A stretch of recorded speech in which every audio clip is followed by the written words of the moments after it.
just in there, look, where there's nothing growing, just to keep the earth turned over nicely. That's it. Seeds, soil and some enthusiasm. That's all you need to grow your own organic fruit, vegetables and flowers. They've been doing this at Battling Brook Primary in Hinckley for the last 8 years. And today these 7-year-olds have brought their grannies and granddads along to help.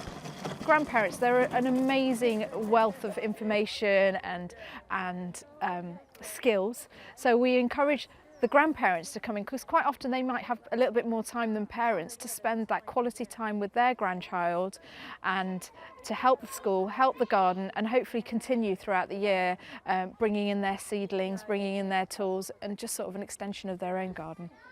It's nice just to spend time with him, and just because I've got 3 grandchildren, but it's nice to just spend time with one individually, and I like gardening myself, so when he comes around to visit me, he can help me with my garden. This project is part of the Food for Life programme organised by the Soil Association. The idea is that children learn where their fruit and vegetables come from by planting the seeds, nurturing the plants and then harvesting the produce. Then, of course, they get to cook and eat it. We made some crumbles, didn't we?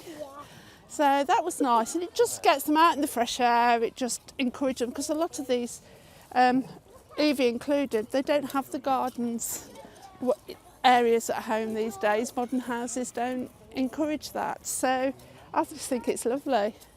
And it's not just weeding and planting in the garden, there's also creepy crawlies to investigate. Ooh, it's really slippy. Yay, we got him. No, he crawled back onto me.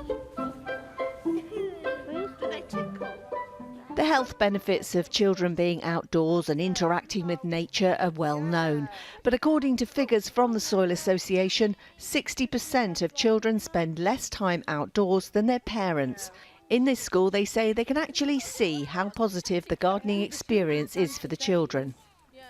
To see them dig up carrots and potatoes, it's absolutely amazing when they actually see them under the ground and they can't believe they're actually there. Then what we normally do is they say, well, take it home, get your mum or whatever to grow them, to cook them, and with that, you know, you'll understand the whole cycle of actually what we've done in the first place, you know.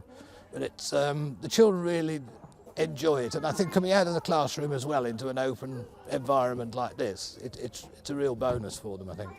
Judging by today's industrious efforts, the summer should see a bumper harvest at Battling Brook and a riot of colourful flowers for the whole school and the grandparents to enjoy. Jane Hesketh, ITV News, Hinckley in Leicestershire.